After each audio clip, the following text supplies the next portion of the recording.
წირეოდენი სარეკლამო პაუზის შემდეგ ჩვენ კვლავ ეთერში ვართ და მოდით განვაგრძოთ ბატონო ზაქარია ჩვენ მაქსიმალურად მოკლედ მიმოვიხილეთ, თუმცა მთელი ერთი ბლოკი და 1 საათი დაეთმო 2 თებერვლის ამბებს და საერთოდ წინაპირობებს ჩვენ ეს ყოველივე გავიხსენეთ და ვთქვით რომ სოციალური პრობლემების მოგვარება მოხდება ჩვენი ერთიანობით, ქართულად მამულიშვილური ერთიანობით, ქართველებში მე ჩვენ ყველა მოსახლეობას გულისხმობ, იმიტომ რომ ჩვენ თვითონ გვაქვს მშვიდობიანი მოძრაობა ჩვენს ორგანიზაციასთან არსებული საქართველოს შვილები, ასე რომ ყველა შეგიძლიათ გაერთიანდეთ ამ ორგანიზაციაში, გაანურჩევლად რა თქმა უნდა სქესისა, ასაკისა და ეროვნებისა და ჩვენ პატივს ვუწევთ ყველას აღმსარებლობას. მე მინდა გითხრათ, რომ ჩვენ ვფიქრობთ გულწრფელ სტელომაყურებლებო, რომ ეს მშვიდობიანი მოძრაობა საქართველოს შვილები ძალიან მალე, როგორც ცოტა თებერვალი დაგდაუხეს წყალი ჩადგავა, გადაილის თებერვალი ალბათ ჩვენ დავიწყებთ ესეთი როგორ ვთქვათ სალონურ ესეთ შეკრებებს საგანმანათლებლო შემეცნებით, რომ ერთმანეთს გაუზიაროთ საქართველოს გულის ტკივილი, დავსახოთ გზები და მართლაც და გავაბრალოთ ის ლოზუნგები, რომელიც მართლა მამულიშვილურია და მართლა ეროვნულია და არა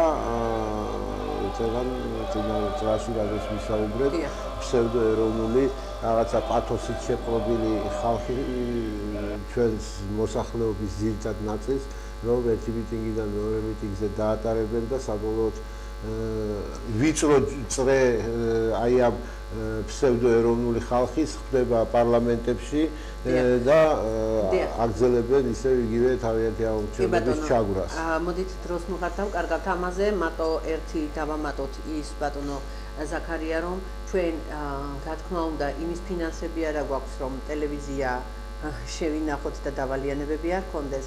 ამიტომ ჩვენ არავის არ გვქონდეს თანხა, ჩვენ არავის არ პირდებით ამ ჩვენთან შემოსული ადამიანების და ასე შემდეგ მათ დაფინანსებას, საქართველოს სიყვარულს ეროვნული იდეა არასდროს არ ფინანსდებოდა არ საიდან და არავისგან. საქართველოს ეროვნული იდეა თითოეული ქართველის ვალია და მის გულში უნდა არსებობდეს და აი ეს ვალი გადასახდელი აქვს ქართველებს. ქართველებს დაავიწყდათ თავიანთი მოვალეობა და გადავიდა საქართველოს მოსახლეობა ძირითადად კუჭზე, ფიქრზე გადაიყვანა, ესეც მათი ბრალიც არ არის და თქვენი ბრალი არ არის და დაგვავიწყეს ჩვენ ერზე ფიქრი, საერო საქმეებზე ღვაწლი, ჩვენ დაგვავიწყეს გაკეთება საზოგადოებრივი ადამიანის მცნება. საზოგადოებრივი კარიერისტებით არის გავსებული საქართველო და კარიერისტობა ითვლება კაი ტონად. ეს არის საშინელება, კარიერიზმი ნიშნავს ნებისმიერი მეთოდით კარიერის გაკეთებას და კარიერულ საფეხურებზე სვლას ზემოთ და ზემოთ, მაგრამ რისთვის ეს არავის აღარ აინტერესებს არსებთ კარიერი. ასევე ჩვენ ვართ ვალდებული, ჩვენ ეს მისია ყოველ შემთხვევაში ჩვენმა ტელევიზიამ ეს მისია აიღო, იკისრა ჩვენი მომავალი თაობის წინაშე. პირდაპირ ჩვენი მომავალი თაობის წინაშე, იმიტომ რომ ჩვენ თავს ვალდებულად ვთვლით, რომ მომავალმა თაობამ, ჩვენს შემდეგმა თაობამ, მოდით ჩვენი შვილების თაობა, რომ ხანდახან ვამბობთ ხოლმე, რომ გაუქმებულია, არც ერთ შემთხვევაში ჩვენი შვილების თაობა, როგორმე ჩვენსკენ უნდა შემოვატრიალოთ, სამშობლოს სიყვარულის გრძნობა უნდა გავუღვივოთ და უნდა ვასწავლოთ, რომ გამარჯობა ფულზე არ იყიდება და გამარჯობაში თანხას არ იხდიან, იმიტომ რომ ჩვენ ყველანი ვალდებულები ვართ ჩვენი სამშობლოსა და ერის წინაშე, თუ კი გვინდა გადარჩენა. ამიტომ როდესაც ჩვენ თუნდაც ტელევიზიაში ახლა როდესაც ვიწვევთ ახალგაზრდებს, ჩვენ არ ვყიდით ჩვენს ცოდნას ფულზე, ჩვენ ვეუბნებით, რომ მათ დავასაქმებთ, ვასწავლით და ვასწავლით უანგაროდ, ოღონდაც მათ ისწავლონ საქმე და პირველივე შეკითხვა, იცი რა მე შენ რამდენს გადამიხდი? ჯერ ჩვენ ამის საშუალება არ გვაქვს, იმიტომ რომ ჩვენ სამშობლოს სიყვარულს არ ვყიდით და მერე უკვე როდესაც ფინანსების გაჩნდება, რა თქმა უნდა, გასამრჯელოს ყველა მიიღებს, ასე რომ ვისაც სურვილი გაქვთ ჩვენთან შემოერთებისა ამ ორგანიზაციაში გაწევრიანებისა და სამშობლოს სიყვარულს და სამშობლოს ისტორიის გაგებისა, მობრძანდით ბატონო და ჩვენ აუცილებლად რაც შეგვეძლება, რაც ვიცით, რისი მომსწრენიც ვართ, რაც წაგვიკითხავს, იმას უანგაროდ გადმოგცემთ. მოდით ზაქარია, სანამ თქვენ სიტყვას იტყვით ახლა ნელ-ნელა გადავიდეთ თემაზე, მე ვიტყვი თემას, რაც და მე უკვე თქვენ საუბარში გარემ ისიც თქვით, რისი თქმაც გინდოდათ. სიკვდილიანობა დადგა მეთქი და თვალებში ვუყურებთ ყოველ წამს სიკვდილს და არ ვიცით ვის რა გველოდება 2 წამის შემდეგ, იმიტომ რომ წუთი სოფელიც აღარ გახდა, თურმე ძალიან წამიერი ყოფილა ეს ჩვენი ყოფა და მოდით ერთმანეთს სიყვარულით შევეხიდოთ, ერთმანეთს სიყვარულით დავუდგეთ და მე მინდა მივუსამძიმრო ყველა იმ გარდაცვლილის ოჯახის წევრებს ის მძიმე ტრაგედიები, რომელიც არა მარტო თქვენი ტრაგედიაა, არამედ ყოველი ჩვენთაგანის ტრაგედიაა. თუნდაც გავიხსენოთ 2018 წლის დეკემბრის ბოლო დღეებიდან 2019 წლის დღემდე, აი რომელი რიცხვიც არის, იმიტომ რომ უამრავი ჯანმრთელი ადამიანი დაიღუპა. ზოგი H1N1-ის რაღაც აი ამ ვირუსით, ზოგი რაღაც წითელას ეპიდემიის მსხვერპლი გახდა, ზოგი ავტოკატასტროფით, ზოგი გაზის გაჟონვით. ეს საშინელებები ხდება და აფეთქებით და მე ახლა ზაქარიას მინდა ვესაუბრო როგორც ექიმს აღნიშნულ საკითხებთან, აღნიშნულ პრობლემებთან დაკავშირებით, იმიტომ რომ წინა ბლოკში მე ზაქარიას ვესაუბრე როგორც ეროვნული მოძრაობის წარმომადგენელს და როგორც ლიდერს, მიუხედავად იმისა, რომ მაშინ ახალგაზრდა ასაკში იყო და იყო სტუდენტი, როდესაც ედგა სათავეში ახალგაზრდა მედიკოსთა კავშირს, შტაბს. რა არის ეს, საიდან შემოვიდა ეს H1N1, რატომ იღუპებიან ასე? აღარაფერს ვამბობ იმ კლუბურ ნარკოტიკებზე და საერთოდ ნარკოტიკებზე, რომელიც ასე უკვე საკმაოდ პოპულარული გახდა და კვდებიან ახალგაზრდები აი ამ რაღაცა საშინელი წამლებით. ჩვენ ზაქარია გახლავთ კონცეფციის ავტორი, ჯანდაცვის კონცეფციის ავტორი, ასევე ამფეტამინთან დაკავშირებითაც მას აქვს თავისი საკმაოდ სერიოზული პუბლიცისტური ნაშრომი. თქვენ შეგიძლიათ ამის თაობაზე იხილოთ ჩვენს საარქივო ვებ გვერდზე, რომელსაც ქვია PKTV-G, შევბრძანდით, ნახეთ, ეს არის ბეჭდური ნაშრომი და ტელეგადაცემაც მივუძღვენით არაერთი აღნიშნულ პრობლემას. ზაქარია, მოდით H1N1, ეს ვირუსი, წითელა, სავალდებულო აცრები და სიკვდილიანობა და რა ვიცი, აფეთქებები და ასე შემდეგ. სულ რაღაც 3 კვირაში უამრავი ადამიანი დაიღუპა. აი ამ ყოველივე პრობლემიდან და პლუს ნარკოტიკები. მოდით აბა ეს რა არის, რა ხდება, ჩვენს ქვეყანაში რა ხდება? H1N1 ეს არის ვირუსის და იქვე ფარმა მაფიაზეც ვილაპარაკოთ, ალბათ ფარმა მაფია არის. ხო, ტამიფლუ ასე საკმაოდ ძვირადღირებული და რა ვიცი მე ახლა რა. დიახ. H1N1, H1N2 და ასე შემდეგ. ეს არის სხვადასხვა ვირუსული შტამების, ხელოვნურად გამოყვანილი შტამების სახელებია. ერთ-ერთი ესეთი ვირუსი, რომელიც ესე ხელოვნურად გავრცელდა წინა საუკუნის დასაწყისში, პირველი მსოფლიო ომის პერიოდში, ხდა გავრცელება ესეთი ვირუსის, რომელიც შევიდა სამეცნიერო ისტორიაში როგორც დაავადება ისპანკა, რომელმაც შეიწირა დაახლოებით 18 მილიონი ადამიანი მთელი ევროპის შავი ჭირივით ხოცავდა ხალხს. წარმოიდგინეთ ესეთი რამ. ალბათ ხსმენიათ სიტყვას ტელემაყურებლებო, ქიმიური არახზე, ბიოლოგიური არახზე, როგორც კი ესე იგი, საერთოდ არ არის სამხედრო დანიშნულების არ არის, ისთვის არის გამოყენებული, იმისთვის რომ მოსახლეობის ტრის, ასე ვთქვათ, ტრულად განწყობილი მოსახლეობის ცოცხალი მასა, ცოცხალი ძალა გაანადგუროს, ხო? იმ თავითვე ბიოლოგების ტვინში მოიხარშა ესეთი საშინელი იარაღის ამ იარაღს აქვს რაღაც ორსაუკუნოვანი მეორე საუკუნეა ფაქტურად, რაც ეს იარაღად განისაზღვრება, ეს ბიოლოგიური იარაღის ფორმა რაც შეიქმნა და ეს არის ესეთი იარაღი, მაგრამ იარაღი რა არის? იარაღი ავიღოთ ელემენტარულად ცეცხლსასროლი იარაღი. ცეცხლსასროლმა იარაღმა შენ თვითონ არ უნდა დაგაზიანოს, ის გამოგონილია იმისთვის, რომ უნდა მოკლა მტერი, ხო? მაგრამ როდესაც ვირუსს უშვებ, ვირუსმა არ იცის მტერი ვინ არის, მოყარე ვინ არის, ამისთვის არის საჭირო რომ შენ როდესაც ამ იარაღს, ამ ახალ ვირუსს, რომელსაც წამალი არ არსებობს, მანამ მას იარაღად ჩამოაყალიბებ, ამისთვის საჭირო არის რომ შენი მოსახლეობა ყავდეს დაცული აი ამ იარაღის ზემოქმედებისგან, ხო? ზუსტად ისევე როგორც ატომური იარაღის ქვეყნები, ვისაც ატომური იარაღი აქვს, ქვეყნები რაღაცნაირად ცდილობენ რომ გააკეთონ, მაგალითად საბჭოთა კავშირი მეტროებს აშენებდა დიდ ქალაქებში, საწარმოო ქალაქებში, რომ აი ამ გამოსხივებისგან რაღაცა პერიოდით დაეცვა ეს ხალხი თუ იქნებოდა ესეთი თავდასხმა. ბუნკერებს აშენებდნენ და დღესაც მიმდინარეობს ამერიკაში რაღაც სარკოფაგებს აკეთებენ. შევთანხმდით იმაზე, რომ როდესაც ქმნი იარაღს, შენ თვითონვე რომ არ დაგაზიანოს ამ იარაღმა, უნდა გქონდეს თავდაცვის საშუალება.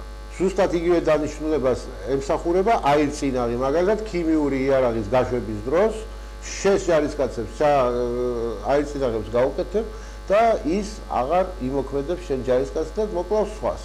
ხო? რაც შეეხება ბიოლოგიურ იარაღს, ბიოლოგიური იარაღი იარაღად იქნება მაშინ წარმოდგენილი, როდესაც შენ ამ იარაღს გამოიყენებ ისეთ მოსახლეობაზე, იმ მოსახლეობაზე, რომელსაც ამისი წამალი არ აქვს, მაგრამ შენ რო ქმნი ამ იარაღს, შენ წინასწარ ქონდეს ამის წამალი და რომ არ მიცე მათ და შენ ხალხს უშველო. ზუსტად აი ამ კონცეფციიდან გამომდინარე წარმოიშვა კიდევ ესეთი იდეა მიკრობიოლოგიაში, მოდი ჩვენ შევქმნათ ვირუსები, შევქმნათ ამ ვირუსების წამლები, მაგრამ ეხლა შექმნილი მაქვს ეს ვირუსი და როდემდე უნდა მქონდეს ახლა ეს ვირუსი შენახული თუ ომი არ ხდება, ხო? მოდი სამრეწველო მიზნებისთვის გამოვიყენოთ ეს. შევიტანოთ რომელიმე ქვეყნის ტერიტორიაზე, გავუშვათ ეს და მერე ეს წამალი მამასისხლად მივყიდოთ მერე ამ ხალხს. თან მithumedas განვითარება ქვეყანაზე არის ალბათ უბრალოდ. და ჩვენ მეგობარ ქვეყნებში თუ გადაინაცვლებს ეს, ჩვენ მეგობარ ქვეყნებში, ხო, იმათ ავგეთ და უსასყიდლოდ მივცეთ ეს სამი. მე მგონი ხვდებით საერთოდ იმპორტს. კი ბატონო. რაც შეეხება წლევანდელ HFNR-ს. ჩემთვის ძალიან გასაოცარი აღმოჩნდა როგორც ქართველი მოქალაქისთვის, არ ვამბობ როგორც ექიმისთვის, რომ აქ ფაქტურად თითქმის ეპიდემია გამოცხადდა და თან ისეთ ქვეყანაში, როგორც საქართველოს, სადაც მიდის და მოდის თვითმფრინავი, მიდის თვითმფრინავები, ავტობუსები, რა ვიცი, თუ საერთოდ გზა გადის, ყველა მიმართულებით მოძრაობენ, ტურისტები შემოდიან, გადიან და მთელი ამბავი ხდება, ხო? საოცარი ის არის, რომ რამდენიმე შემთხვევა დაფიქსირდა ამისი მხოლოდ თურქეთში. ერთეული შემთხვევა. არც სასონხეთს ქონია იგივე პრობლემა, არც აზერბაიჯანს ქონია და არც რუსეთს. რაშია საქმე? როგორც მოქალაქე ჩვეულებრივი დავფიქრდი ელემენტარულად, ჩვენ რა გვაქვს ისეთი, რაც დავუშვათ იმ ქვეყნებს არა აქვს. საიდან შეიძლება და ამის გაიზარდა. და ლოგიკურად ერთადერთი რაღაც აღმოჩნდა ჩვენთან არის რაღაც უცნაური ლუგარის ლაბორატორია. რომელიც ინფორმაცია ვცელდება, რომ თურმე უიტყვი და რაღაც ეს ვირუსებზე საერთოდ არ მუშაობს ეს ლუგარის ლაბორატორია, თურმე სოციალურ ქსელებში ვცელდება ხალხი დგანან იბრძვიან იმისთვის თურმე რომ იცით რა, აქ მუშავდება ებოლას ვირუსი, აქ მუშავდება შავჭირის ვირუსი, აქ მუშავდება წითელას ვირუსი და ასე შემდეგ. ხო ის აუცილებლად. თუ რომელიმე ქვეყანას და რომელიმე ქვეყნის ლაბორატორიას, რომელიმე ქვეყნის მეცნიერებს ჭირდებათ, რომ შავი ჭირის ვირუსზე იმუშაონ და თეორიული კვლევები ჩაატარონ, პრაქტიკული ექსპერიმენტები დააყენონ. ამისთვის შავ ჭირზე ყველაზე კარგი ქვეყანა არის ინდოეთი, იმიტომ რომ ინდოეთში დღესაც არის ესეთი ენდემური ადგილები, სადაც შავ ჭირს მიაქვს იქაურობა. Რაღაცნაირად საქართველოს სადაც შავი ჭირის ცენტრი კი არის საქართველოში იყო დიდგანვე, მაგრამ არ დაფიქსირებულა 100 წელზე მეტია ერთი შემთხვევაც კი აღარ აქვიკვლებთ ჩვენ. იგივე ებოლა ეს თავიდანვე ჩვენ ხო კარგად ვიცით, ვინც ჩახედულია ამ თემაში, ამ ვირუსზე მუშაობდა რუსეთი, კერძოდ ნოვოსიბირსკის ლაბორატორიები მუშაობდა ამაზე, მიკრობიოლოგიური ლაბორატორიები და ის ქალი, რომელიც უშუალოდ ხელმძღვანელობდა ამ ბარი აღარ მახსოვს იმ ქალბატონის, ის ქალი თვითონ დაავადდა ებოლათი და შეეწირა ამას, გაჟონა, მცირე გაჟონა მოხდა. და გამოცდები მიმდინარეობდა სამხრეთ აფრიკის ქვეყნებში, სადაც ხელი მიუწვდებოდათ. მაშინდელ საბჭოთა კავშირში, ეს იყო მოზამბიკი, მასთან ახლოს არსებული სამეფო სვაზილენდი და ასე შემდეგ და ასე და მადაგასკარი. და ფაქტიურად აქედან დაერქვა მე ებოლას აფრიკული ვირუსი. მაგრამ ეს ვირუსი შეიქმნა საბჭოთა კავშირში. ეს აღარ არის დამალული. ეხლა ვინც სვა მკითხვას, რა გარანტია აქვს ჩვენს ღვთიმკურთხეულ ყოხთა და ლამაზ პატარა ქვეყანას იმისი, რომ ერთ დღეს არ აღმოჩნდეს რომელიმე ერთმანეთთან ანტაგონისტურად გამშვალული დიდი იმპერიები რო არიან და ჩვენ არ აღმოჩნდეთ იმ სიტუაციაში, რა სიტუაციაში ერაყი აღმოჩნდა. ერაყს თურმე ქიმიური არაღი არ ქონია და მაინც თავს დაესხა. ჩვენთან რომ ეს ლაბორატორია რო იქმნებოდა, იმ დღიდან ყველა ლაპარაკობს, რომ მაგ არის ესეთი ლაბორატორია. გესმით? კიდევ სხვა საშიშროების წინაშე დგას საქართველო. და თუ კეთდება ეს, საქართველოს ამითი რა? ხო, აი რა. საქართველოს რა არაფერი. გარდა იმისა, რომ შეიძლება გაიჟონოს და მე მანამ არ დამარწმუნებს ვინმე, მე გარკვეულწილად რაღაცა პროცენტულად მჯერა იმისი, რომ ეს H1N1 ან არის H1N1, ან არ არის. იმიტომ რომ H1N1 ამ საუკუნის დასაწყისში უკვე იყო ეს ვირუსი, ამისთვის შექმნეს ტამიფლუ. რომელიც ახლა ფრანგული წამა და იგივე H1N1 ახლა გავხსენდა და ტამიფლუ აღარ შველის. თუმცა თქვენს რომ ტამიფლუ უფასოდ მოგცემთ, მაგრამ პირველი 3 წლის განმავლობაში თუ იხმართ, გიშველთ თუ არა და ესე იგი სხვა ვირუსია. ესე იგი სხვა ვირუსია, უბრალოდ ჩვენ გვიწყრეს რომ H1N1-ია, მაგრამ ჩვენ ხო ერთხელ გამოვცადეთ უკვე ეს ვირუსი. ჩვენმა ერთ-ერთმა ინფექციონისტმა პირველივე დღეებში ვერ იცნა რომ ეს H1N1-ია. ესე იგი სხვა გამოვლინებები ქონდა. მიხვდით რას ვამბობ? აქედან გამომდინარე ძალიან ბევრი კითხვის ნიშნები რჩება, რომელსაც უნდა გასცენ პასუხი რა. და უნდა გასცენ პასუხი არა მარტო ჯანდაცვის სამინისტრო ამას პასუხს ვერ გასცემს, იმიტომ რომ დარწმუნებული ისე საქმის ხუსიც არა, ისეთ მათ უბრალოდ ვირუსი გაჩნდა და რეკომენდაციებს აძლევენ მეგობარი ქვეყნები ჭალებში ვიძახი. გამიგეთ, აძლევენ ამ რეკომენდაციებს და ესენი იყენებენ სასწრაფოდ ამ რეკომენდაციებს, მაგრამ რამდენად ეფექტურია ეს რეკომენდაციები მეორე. როგორც აღმოჩნდა, ეფექტური არ არის. არა. და ბოლო მივდივართ იქეთკენ, რომ იცით რა H1N1 დავამარცხეთ, მაგრამ ქრონიკული დაავადებები გაუმწვავდათ და თურმე იმიტომ დახოცილა ხალხი. რას ლაპარაკობთ ხალხი? მაშინ ეს ქრონიკული ავადმყოფები, ვინც არის, უყოლანი ერთად ავდგეთ ბარო კამერაში ჩავსვათ. რას ქვია? ან გავასახლოთ რომელიმე ქრონიკული დაავადებებია ლაპარაკი, კაცო 6 თვის დედა დაიღუპა, ხო? 6 თვის დედა მედიკოსი იყო ის ხო? 6 თვის ბავშვის დედა. ხო, ნუ ცოტა მეტის იყო. ხო, ნუ რა ხო, ახალგაზრდა გოგო 22-23 წლის.